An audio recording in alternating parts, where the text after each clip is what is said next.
I was 34 when I learned that being invisible is not the same as being powerless. That the daughter no one photographs can still be the one holding the camera when the bill comes due. That when a family spends 30 years teaching you that your love is expected but your presence is optional, they are also teaching you exactly how to disappear from their lives without ever leaving the room. My name is Nora. I'm 36 years old. I work as a geriatric nurse in a palliative care center in a city that used to make steel and now mostly makes quiet desperation.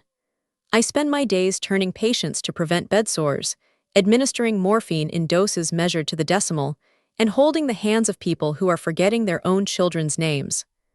I am good at my job. I am calm in crises. I can insert a catheter, change a tracheostomy, and comfort a dying person in the same 10-minute span without breaking a sweat. My supervisors call me an asset. My colleagues call me a rock. My family calls me when no one else is available. Welcome to Little Bunny Stories. If you're new here, my name is Nora, and this is the channel where we talk about the things families do to each other when they think no one is watching. If you've ever been the reliable one, the capable one, the one everyone relies on until they don't need you anymore, hit that subscribe button. You're not alone. And if you've already subscribed, thank you. You make it possible for stories like mine to find the people who need them. Here's my story. I grew up in a house where love was measured in achievement. My mother, Martha, was a woman who believed that a family's worth could be calculated on a spreadsheet, college acceptances, salary figures, the square footage of your home. She didn't say this explicitly. She said it in the way she lit up when my older brother Kevin brought home report cards with straight A's, and in the way she sighed when I brought home B.Tech and a note from the art teacher saying I had potential. She said it in the way she kept Kevin's football trophies in the living room display case and stored my ceramics in the garage. Kevin was 2 years older than me, and he was the sun that our family orbited. He was handsome in the way that made adults pause mid-sentence, broad shoulders, a smile that showed too many teeth, the kind of athletic grace that looked effortless. He was the quarterback. He was the prom king. He got a full scholarship to a state school for business, and when he walked across the stage at graduation, my father cried so hard he had to leave the auditorium. My father, who was an accountant with a drinking problem he called social, who measured his love in checks written and hands not raised. I was fine. I got B's. I had 2 friends. I played clarinet in the marching band, which is the instrument you play when you don't care enough to fight for something better. I was nice. People said I was sweet, which is what they call you when they can't think of anything else. I was invisible in a house where Kevin took up all the light and I didn't mind.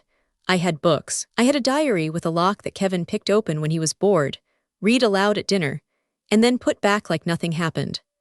I had the vague, unformed hope that someday I would matter to someone the way Kevin mattered to everyone. I met David at a hospital volunteer orientation the summer after my freshman year of nursing school. He was 24, an EMT with hands that were always rough and a laugh that made me feel like I was in on a joke that everyone else missed. We dated for 2 years. He proposed with a ring he saved 6 months for in the parking lot of the hospital where we both worked under a streetlight that flickered. I said yes before he finished asking. I told my parents over Sunday dinner. My mother set down her fork and said, "Nora, we just paid for Kevin's wedding. We don't have budget for another one right now." "Can you wait a year? We're not asking for money," David said. He was always polite, always trying to bridge the gap between my family's indifference and my need for their approval. "We want to keep it small.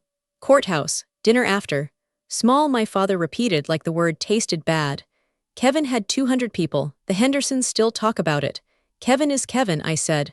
The words came out smaller than I intended. "Yes," my mother agreed as if that settled everything. "He is." We got married at the courthouse on a Tuesday. My parents didn't come. They had a golf tournament. My father played. My mother watched. Kevin was the star. I have one photo from that day. David holding my hands, both of us in dress clothes that cost less than my mother's weekly grocery bill, smiling at a court clerk who was checking her phone. I looked happy. I was happy. I just didn't know yet that I would spend the rest of my marriage apologizing to David for my family's absence, and that he would spend the rest of his short life telling me it didn't matter. David died 11 months later. A truck ran a red light on his way home from a night shift. The hospital called me at 4:00 a.m. I sat in the emergency room hallway for 3 hours before I could make myself call my mother. She answered on the fourth ring, her voice thick with sleep and annoyance. Nora, it's 6 in the morning. David is dead, I said. The words felt like they belonged to someone else. Like I was reading a script I hadn't rehearsed.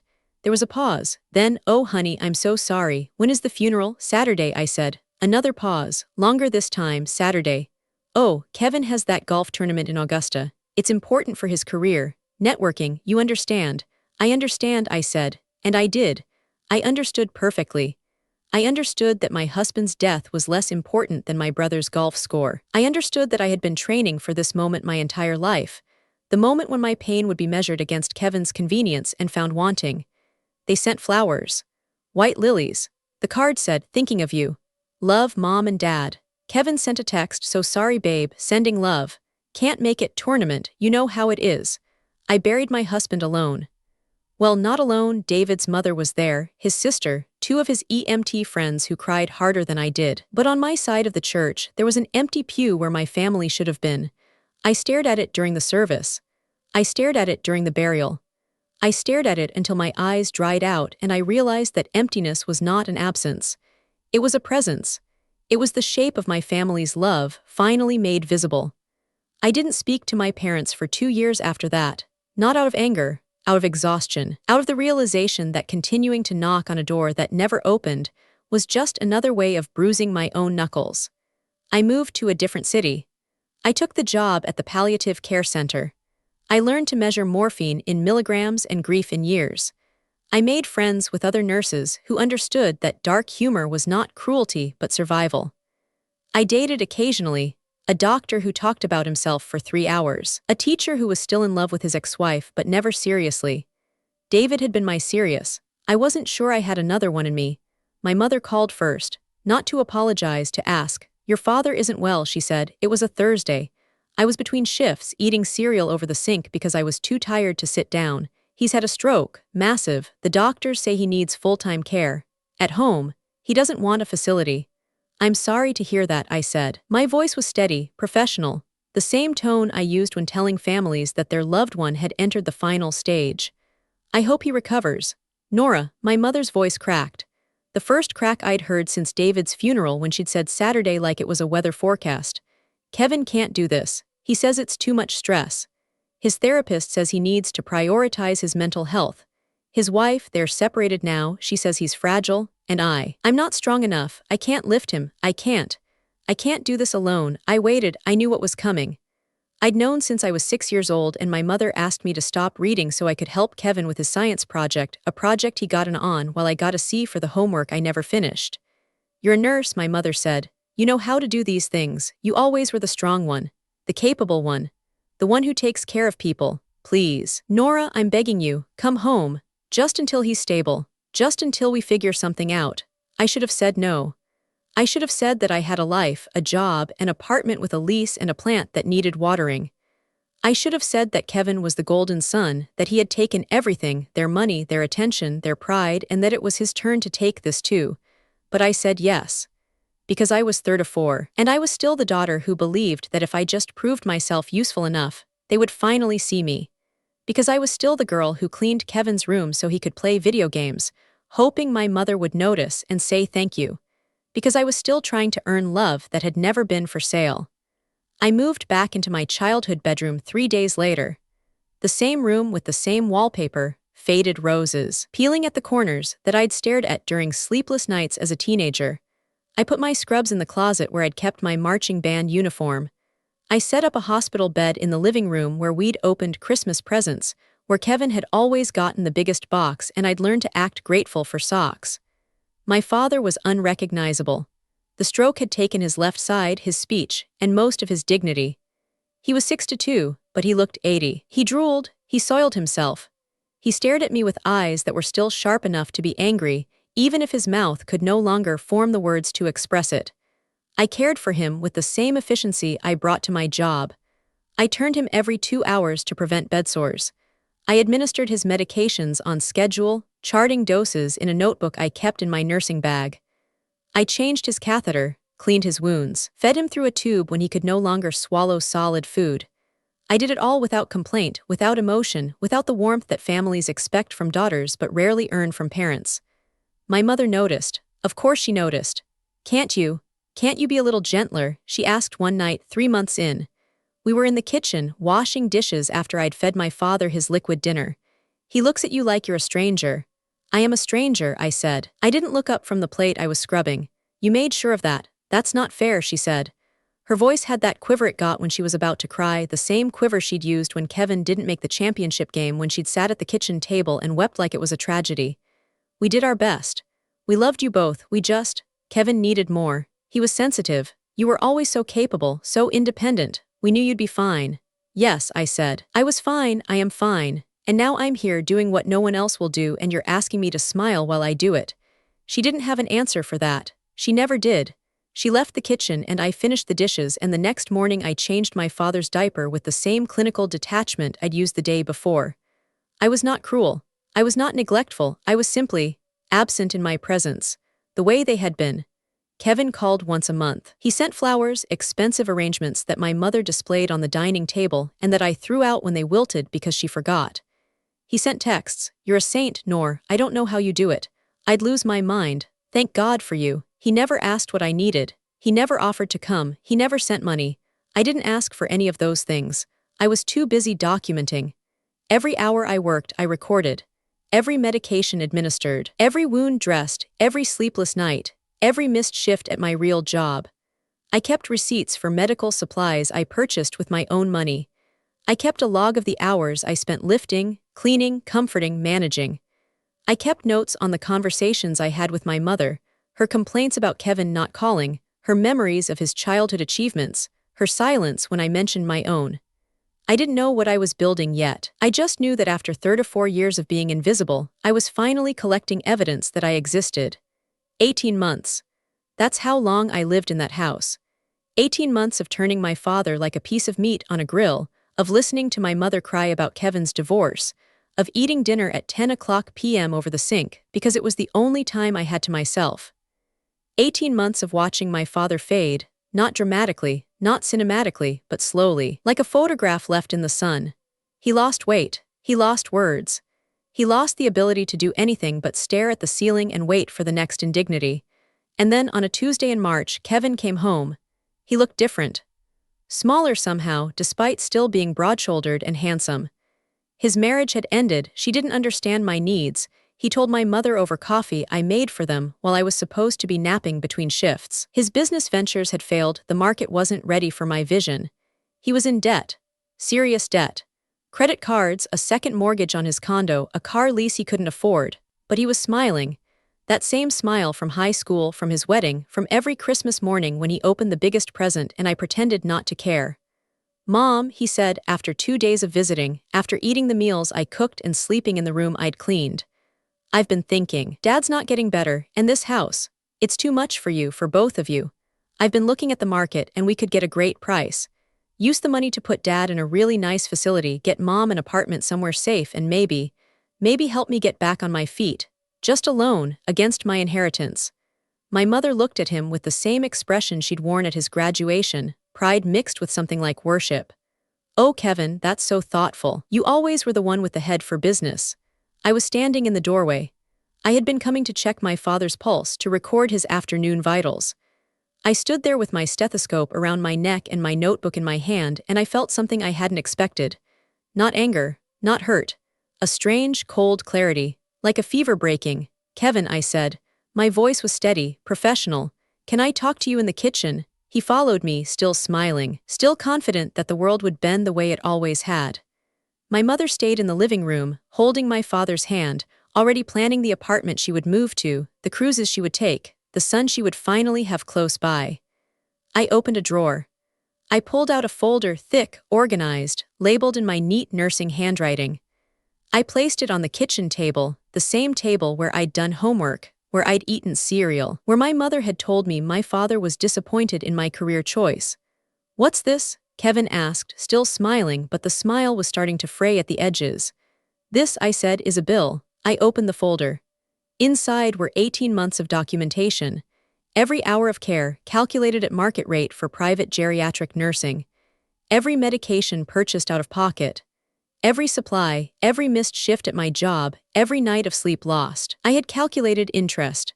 I had calculated opportunity cost. I had calculated the value of the life I had put on hold while he played golf and went to therapy and prioritized his mental health. Total, I said, pointing to the final line, is $91,400.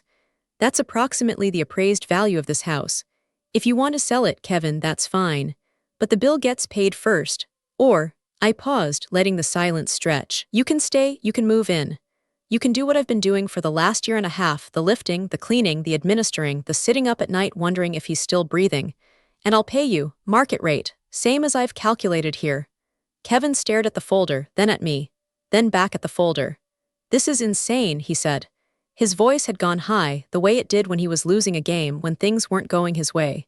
You're our sister. You can't bill us for family. I can, I said, and I have. Because for 36 years I've been told that family means giving without expectation, that being the strong one means never needing anything, that love is measured in sacrifice, not reciprocity. And I believed it, Kevin. I believed it when I cleaned your room. I believed it when I missed my own wedding so you could have yours. I believed it when I sat alone at my husband's funeral because you had a golf tournament. But I don't believe it anymore. This is blackmail, he said. His face was red. The handsome features twisted into something ugly. I'll take you to court. I'll tell them you manipulated Dad, that you isolated him, that you're trying to steal the house. You can try, I said, but Dad can't sign anything without legal assistance now.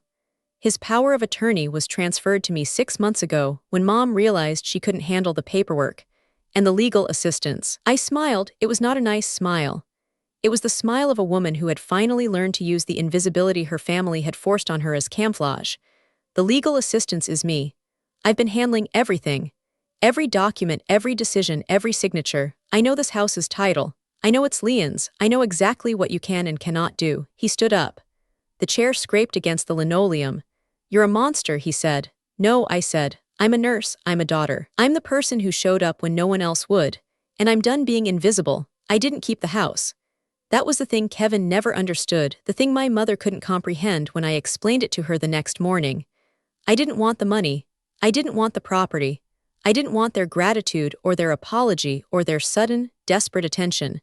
What I wanted was for them to understand exactly what they had thrown away. I transferred the house into a trust. Not a trust for me, a trust that paid directly to the palliative care center where I worked. The center agreed to accept my parents as long-term residents, using the house's value to cover their care for the rest of their lives. It was a good deal for them. Professional care, medical attention, social activities. It was a better deal than they'd had with me, honestly. I was a good nurse, but I was not a good daughter. Not anymore. My mother cried when I told her, "You're putting us in a home. Like we're garbage. I'm putting you where you can be cared for," I said, by people who are paid to do it, who won't resent you, who won't lie awake at night hating you, who won't remember every time you chose someone else over them. Nora, she said. She reached for my hand. I let her take it, but I didn't squeeze back. We love you. We always loved you. We didn't know how to show it. Yes, you did, I said. You showed Kevin every day. You just didn't think I was worth the effort. And that's fine. I don't need you to love me anymore. I need you to understand that your son, your golden boy, your quarterback, your everything is not coming to save you because he can't, because he never learned how, because you taught him that love was something he received, not something he gave. I moved out the next day. I went back to my apartment, to my job, to my life. I didn't visit them for 3 weeks. Not out of spite, out of necessity. I needed to remember who I was when I wasn't defined by their absence. When I finally did visit, it was as an employee, not a daughter. I walked the same halls I worked in, wearing my scrubs, carrying my chart. I checked on my father first. He was in a wheelchair by then, unable to speak, his eyes tracking me with something that might have been recognition or might have been confusion. I checked his vitals. I noted his condition. I was professional, thorough, kind in the way I was kind to all my patients. I did not hold his hand longer than necessary. I did not whisper that I loved him. I had said those words for 3 to 4 years to people who never said them back, and I was done paying interest on an account that had always been empty. Then I went to room 214, where an elderly man named Arthur was dying of congestive heart failure. Arthur had no family, no visitors, no one to hold his hand while the morphine diluted his pain into something bearable. I sat with him. I sang to him, old songs my grandmother had taught me, songs no one in my family had ever asked me to sing. I held his hand, and when he squeezed back, weak and fluttering like a bird's wing, I felt something I hadn't felt in my parents' house. Peace. I don't know how long I sat there. Long enough that the sun shifted through the window, painting the linoleum in shades of gold. Long enough that my mother's voice, when it came, sounded like it was traveling from another country. Nora, I looked up. She was standing in the doorway of Arthur's room, leaning on her walker, her face pale and drawn. She looked old. Older than my father, somehow. Older than the woman who had told me to wait a year for my wedding, who had chosen golf over my husband's funeral, who had never once defended me against Kevin's casual cruelty. Mrs. Bennet, I said, using her last name the way I used all my patients' names. Professional, distant, safe, can I help you? She stared at me, at Arthur, at my hand holding his, at the expression on my face, soft, open, present, that she had never seen directed at her. I wanted to say good night, she said. Her voice was small, the voice of a woman who was finally understanding that the daughter she had ignored was the only person in the world capable of saving her, and that it was too late to cash that check. Good night, Mrs. Bennet, I said. I turned back to Arthur. I began to sing again, softly, something about moonlight and going home. She stood there for a long time, I don't know how long. I stopped counting. I stopped caring whether she stayed or went, whether she understood or didn't. I was not her daughter anymore. I was not anyone's invisible girl. I was Nora, 36 years old, geriatric nurse, widow, survivor. I was the woman who had walked through fire and come out the other side not burned but forged. Arthur died 3 days later. I was holding his hand when he went. No one else was there, but he wasn't alone. That was the gift I gave him. That was the gift I had always had to give, the one my family had never thought to ask for. My parents are still at the center. I see them every day because I work there, because it's my job, because I am good at what I do. I change my father's catheter. I bring my mother her pills. I am polite, efficient, professional. I ask after their health. I note their concerns. I do not visit on holidays. I do not bring gifts. I do not sit with them longer than my chart requires. And sometimes, when my shift ends, I sit with someone else. Someone who has no one. Someone who needs the warmth I spent 36 years trying to give to people who didn't want it. I hold their hand. I sing them songs. I give them the love that my family taught me was worthless, and I watch it become priceless in the eyes of someone who has been waiting for it. Kevin never came back. Last I heard, he moved to another state, chasing another vision, another loan, another person who would believe that his charm was worth more than his absence. My mother writes me letters, long, rambling apologies that I file without reading. My father can't write anymore. Sometimes when I turn him in his bed, his eyes meet mine and I see something there. Regret, maybe, or just confusion. It doesn't matter. I don't need him to understand anymore. I have a new apartment. It's small, but the radiators don't clang. I have Gerald, my pothos, who is thriving. I have colleagues who know my birthday. I have patients who ask for me by name.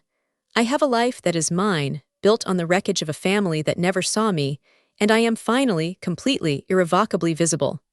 My name is Nora. I'm 36 years old. I am not the strong daughter anymore. I am not the invisible girl.